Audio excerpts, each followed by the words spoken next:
April 2011 IPL season 4 Wankhede stadium. മുംബൈയുടെ പതിവ് വിജയങ്ങളിലൊന്നായി ആ വൈകുന്നേരം മാറുമെന്ന് എല്ലാവരും കരുതിയിരുന്നു. ക്രീസിൽ സാക്ഷാൽ സച്ചിൻ ടെണ്ടുൽക്കർ, മുംബൈ ക്രിക്കറ്റിന്റെ ദൈവത്തിന്റെ സ്വന്തം തട്ടകത്തിൽ. സച്ചിന്റെ തകർപ്പൻ അർദ്ധസെഞ്ചുറിയുടെ കരുത്തിൽ 20 ഓവർ അവസാനിക്കുമ്പോൾ മുംബൈ ഇന്ത്യൻസ് നേടിയത് 182 റൺസ്. എന്നാൽ മറുവശത്ത് നിന്നിരുന്നത് IPLലെ ഒരു പുതുമുഖ ടീമായിരുന്നു. അവിടെ എന്ത് സംഭവിക്കുമെന്ന് ഗാലറിയിലുണ്ടായിരുന്നവർക്ക് ചിന്തിക്കാൻ പോലും കഴിയുമായിരുന്നില്ല.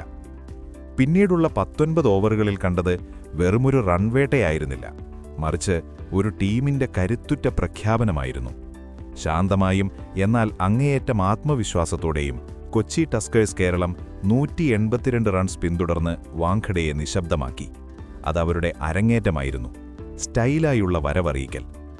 തിരിഞ്ഞു നോക്കുമ്പോൾ അതാ ടീമിന്റെ ചരിത്രത്തിലെ ഏറ്റവും തിളക്കമുള്ള നിമിഷമായി മാറി. കാരണം അന്ന് അവിടെയുണ്ടായിരുന്ന ആരും വിചാരിച്ചു കാണില്ല ഇതാ ടീമിന്റെ ആദ്യത്തെയും അവസാനത്തെയും സീസൺ ആവുമെന്ന്.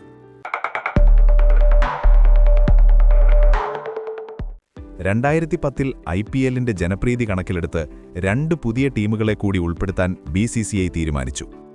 പൂനെ വോറിയേഴ്സ് ഇന്ത്യ 1700 കോടി രൂപയ്ക്ക് ലേലം കൊള്ളപ്പെട്ടപ്പോൾ എല്ലാവരെയും അമ്പരപ്പിക്കൊണ്ട് കൊച്ചി ഫ്രാഞ്ചൈസി ഏകദേശം 1500 കോടി രൂപയ്ക്ക് റണ്ടീവൂ സ്പോർട്സ് വേൾഡ് സ്വന്തമാക്കി. മെഹുൽ ഷാ, ചിന്തൻ വോറ, മുകേഷ് പട്ടേൽ തുടങ്ങിയവരുൾപ്പെട്ട ഒരു കൺസോഷ്യമായിരുന്നു ഇതിന്റെ ഉടമകൾ. ശശി തരൂരിന്റെ ഇടപെടലുകൾ കേരളത്തിലേക്ക് ഈ ടീമിനെ എത്തിക്കുന്നതിൽ വലിയ പങ്ക് വഹിച്ചു. എന്നാൽ തുടക്കം മുതൽ തന്നെ ടീമിനുള്ളിൽ അസ്വാരസ്യങ്ങളുണ്ടായിരുന്നു. ആദ്യമായി ടീമിന് നൽകിയ പേര് ഇന്ത്യ കമാൻഡോസ് എന്നായിരുന്നു. കേരളത്തിലെ ക്രിക്കറ്റ് പ്രേമികൾക്കിടയിൽ ഈ പേരിന് ഒട്ടും സ്വീകാര്യത ലഭിച്ചില്ല. കൂടാതെ ഉടമസ്ഥരിൽ ഭൂരിഭാഗവും ഗുജറാത്തിൽ നിന്നുള്ളവരായതിനാൽ ടീമിനെ അഹമ്മദാബാദിലേക്ക് മാറ്റിയേക്കുമെന്ന അഭ്യൂഹങ്ങളും പരന്നു. ശക്തമായ പ്രതിഷേധത്തിനൊടുവിൽ ടീമിന് കൊച്ചി ടസ്കേഴ്സ് കേരളം എന്ന പേര് നൽകി. കൊച്ചിയിലെ ജവഹർലാൽ നെഹ്റു സ്റ്റേഡിയം ഹോം ഗ്രൗണ്ടായി മാറി. കേരളത്തിലെ ക്രിക്കറ്റ് പ്രേമികളുടെ ഹൃദയത്തിൽ ആ ടീം ഇടം പിടിച്ചു. കടലാസിൽ കൊച്ചി ടസ്കേഴ്സ് ഒരു ദുർബല ടീമായിരുന്നില്ല. മഹേല ജയവർദ്ധനയുടെ നേതൃത്വത്തിലും ജിയോ ഫ്ലോസന്റെ പരിശീലനത്തിലും ഒരു മികച്ച നിര തന്നെ കൊച്ചിക്കുണ്ടായിരുന്നു.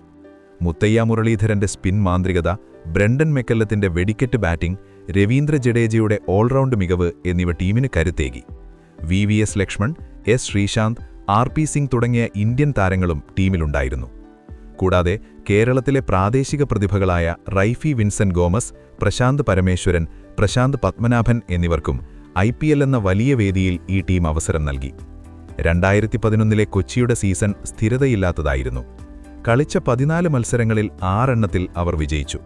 ശക്തരായ ചെന്നൈ സൂപ്പർ കിങ്സിനെ അവരുടെ തട്ടകത്തിൽ തോൽപ്പിച്ചത് വലിയ നേട്ടമായിരുന്നു. എന്നാൽ ഡെക്കാൻ ചാർജേഴ്സിനെതിരെ വെറും 74 റൺസിന് പുറത്തായതുപോലുള്ള തിരിച്ചടികളും അവർ നേരിട്ടു. പോയിന്റ് പട്ടികയിൽ 8ാം സ്ഥാനത്താണ് അവർ ഫിനിഷ് ചെയ്തത്. എന്നാൽ യഥാർത്ഥ പ്രതിസന്ധി ഗ്രൗണ്ടിന് പുറത്തായിരുന്നു. കൊച്ചി ടീമിന്റെ യാത്ര തുടക്കം മുതൽ വിവാദങ്ങളിൽ കുടുങ്ങി. ടീമിലെ ഓഹരി ഇടപാടുകളെ ചൊല്ലി അന്നത്തെ IPL കമ്മീഷണർ ലളിത് മോദിയും ശശി തരൂരും തമ്മിൽ വലിയ തർക്കങ്ങളുണ്ടായി. ഇതിനെ തുടർന്ന് തരൂരിന് കേന്ദ്രമന്ത്രിസ്ഥാനം രാജിവെക്കേണ്ടി വന്നു. വൈകാതെ ലളിത് മോദിയും പുറത്താക്കപ്പെട്ടു. ടീമിനുള്ളിലെ ഉടമകൾ തമ്മിലുള്ള തർക്കവും ടാക്സിനെ ചൊല്ലി പ്രാദേശിക അധികൃതരുമായുള്ള പ്രശ്നവും കാര്യങ്ങൾ വഷളാക്കി. IPLലെ മത്സരങ്ങളുടെ എണ്ണം കുറഞ്ഞതിനാൽ വാർഷിക ഫീസിൽ കുറവ് വരുത്തണമെന്ന് ടീം വാദിച്ചെങ്കിലും BCCI അത് അംഗീകരിച്ചില്ല. അവസാനം നൽകേണ്ടിയിരുന്ന 10% ബാങ്ക് ഗ്യാരണ്ടി നൽകുന്നതിൽ ടീം പരാജയപ്പെട്ടു. 2011 ഒക്ടോബർ 14 BCCI കൊച്ചി ടസ്കേഴ്സുമായുള്ള കരാർ റദ്ദു ചെയ്തു. ഡിസംബറോടെ കൊച്ചി ടസ്കേഴ്സ് കേരളം എന്ന ടീം ചരിത്രമായി മാറി. ജയവർദ്ധനെ, മക്കല്ലം, ജഡേജ തുടങ്ങിയ താരങ്ങൾ പ്രതിസന്ധിയിലായി. കേരളത്തിന്റെ IPL സ്വപ്നങ്ങൾ വളരെ വേഗം അവസാനിച്ചു. ടീം അവസാനിച്ചെങ്കിലും നിയമ പോരാട്ടം തുടർന്നു. 2015 ആർബിട്രേഷൻ ട്രൈബ്യൂണൽ ടീമിന് അനുകൂലമായി വിധി പുറപ്പെടുവിച്ചു. BCCI ഏകദേശം 550 കോടി രൂപ നഷ്ടപരിഹാരം നൽകണമെന്ന് കോടതി ഉത്തരവിട്ടു. പലിശയുൾപ്പെടെ ഇത് പിന്നീട് 850 കോടി രൂപയോളമായി മാറുകയും വർഷങ്ങൾക്ക് ശേഷം അത് സെറ്റിൽ ചെയ്യുകയും ചെയ്തു. IPL ചരിത്രത്തിലെ ഒരു നൊമ്പരമായി കൊച്ചി ടസ്കേഴ്സ് ഇന്നും നിലനിൽക്കുന്നു. ഒരുപാട് പ്രതീക്ഷകൾ നൽകി വന്ന് ചില മിന്നുന്ന പ്രകടനങ്ങൾ കാഴ്ചവെച്ച് പെട്ടെന്ന് മാഞ്ഞുപോയ ഒരു ടീം.